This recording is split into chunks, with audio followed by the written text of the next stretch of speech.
we're looking towards B now, right? We're set up here. We're looking towards B, and we're going to turn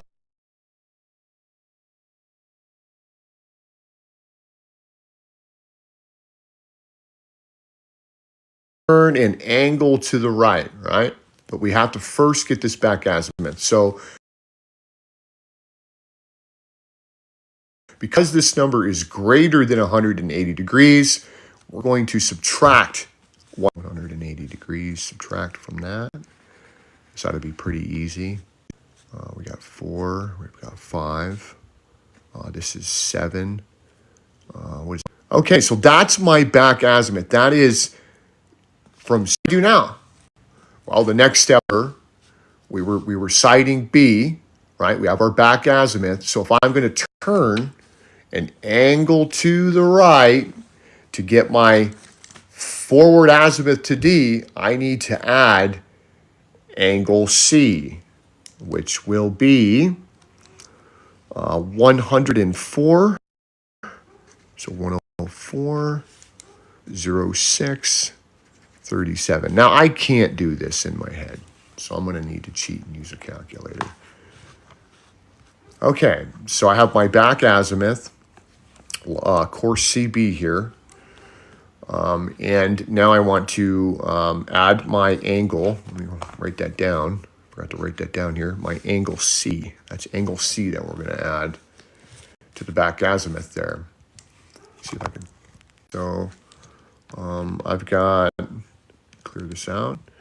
Well, I got 107.54.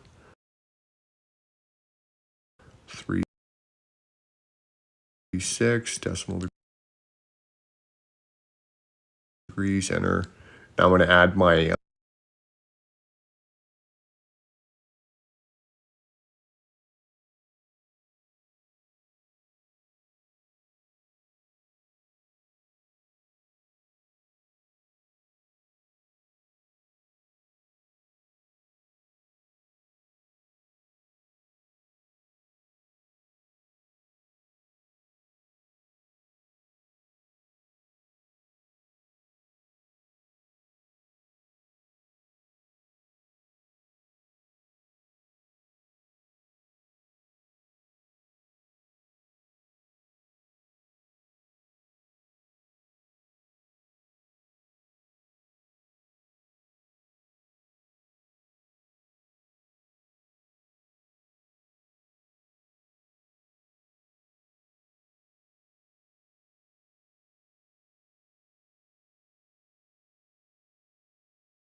angle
So now we've got DE in there.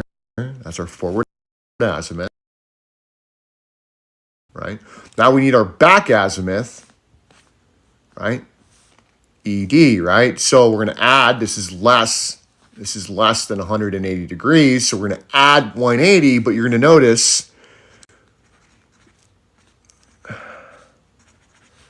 okay, degrees, enter, whoops, didn't work out too well for me, now did it? 161.0410 decimal degrees, enter. Now we're going to add 180 degrees to that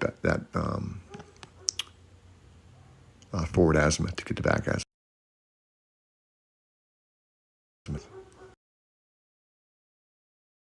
Plus,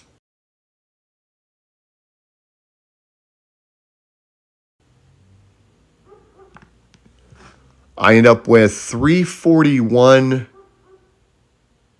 Is that correct? Yes, 341.0410.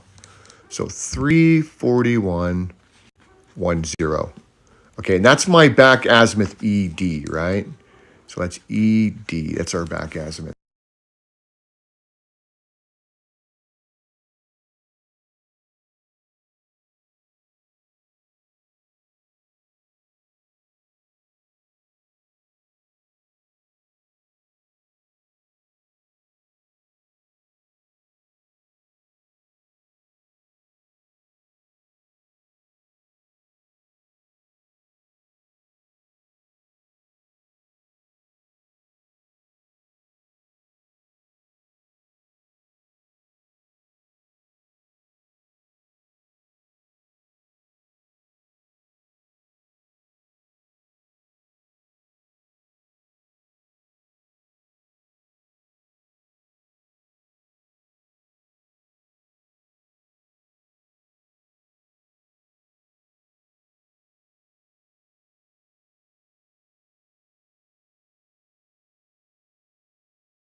Here.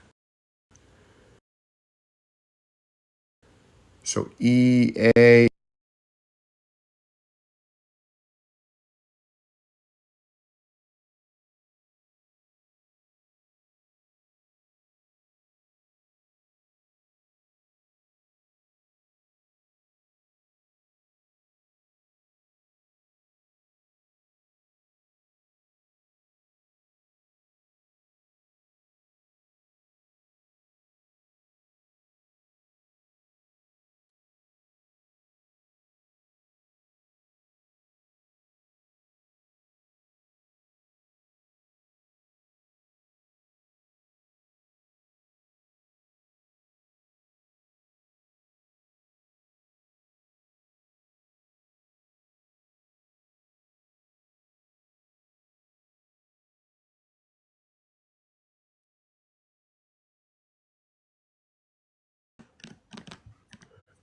And there we go. We've got 269, 30, 42. We're almost out of room here on the paper. 269, 30, 42. Okay, and that provides me AE, right? Now check this out. This is pretty neat. So if I add angle A here, we'll move this up here. We've got AE, right? That's this azimuth here. So if we turn this angle to the right, okay, and so we're going to add angle A. So AE was 269. 30, 42. If I add 90, 29, 18, is it already in there? It is. So let's turn that into decimal degrees. Enter. Well, 9029, 90.29, 18 degrees plus. Look at that. 360 degrees. So if I minus 360 degrees from that, I'll have 0, which is our course of the line. And so we're not done. They asked us to tabulate this and convert all of our lines into bearings. So we're going to do that here in a second. Well, I'm going to get a better grid here though. Let me get myself. There we go. Looks a little bit better. I don't know. It doesn't actually look. Baron, Yeah. when you get a chance, I've got a question I've been trying to get answered, and I did a little bit of math myself, but I'm not exactly sure I'm accurate. And I Okay. was thinking maybe you could help walk me through it or help me out with it. Maybe. What is it?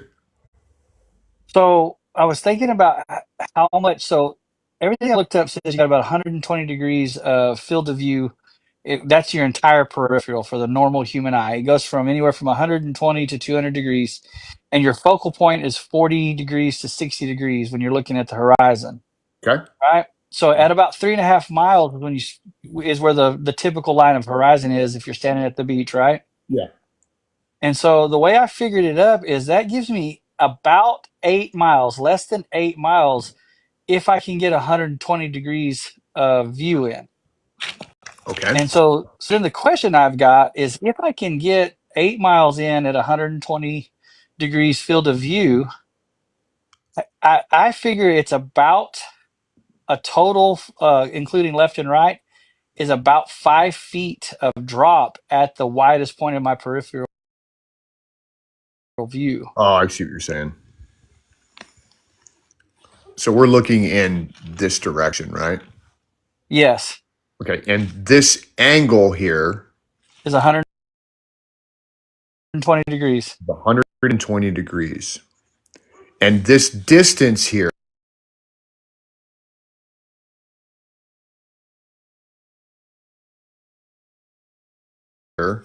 Its typical is distance, I think, is 3.5 miles, right? let's see.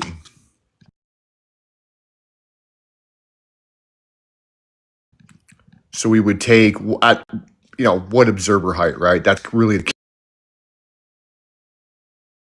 key here. So we'll just say 6 foot. Yeah, 6 foot at sea level or 6 feet above sea level. And then so what we'll do is we'll divide that. And then we'll divide the square root of that. So yeah, we'll call that, I've got, 2.99, right? So it's fair to say 3 miles. Okay, 3 miles. So that's going to change it because I was using 3.5 miles. So it's even less. Yeah. Yeah, right. And so what we want to know is what this distance is. In our field of view, how much from the center to the farthest points of that array is our drop? How many miles it is, that circumference um, at the end of that 120 degree array, right? Okay. Well, So I this makes it pretty easy because this ends up splitting this into 60, right? yes. Okay. And this is still 3 miles. And so that means this is 3 miles. And so what we would do is I'd say, okay, what do I have here? I have the adjacent side. I'm looking for this side right here, right? So I plug in my variables. So I would say tan, what is that? 60 degrees is equal to the adjacent side, which is this guy here, because here's my 90-degree angle. So that's my hypotenuse. So my adjacent side is, well, we would need to turn that into So the way I did it was I took feet, that right? 3 mile radius and then I figured what the circumference would be, and then I divided that circumference. Oh, I see. Yeah, I gotcha. So 15,840, right? So this would be 15. 840 over x. So I would just multiply both sides by 15,840. Those two would cancel out. So 15,840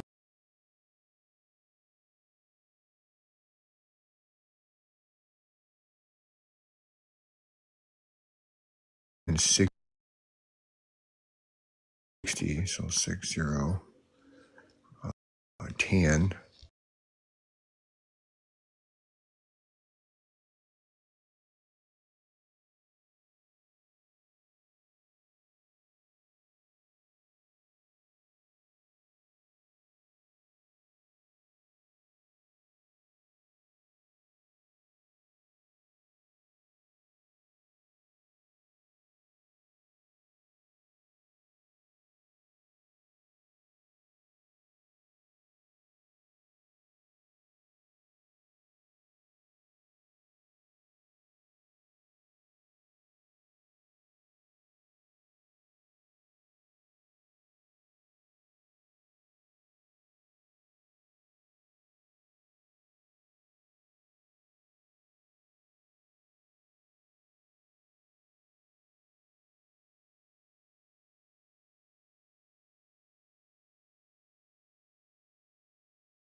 type of dysphoria similar to like anorexia, where an individual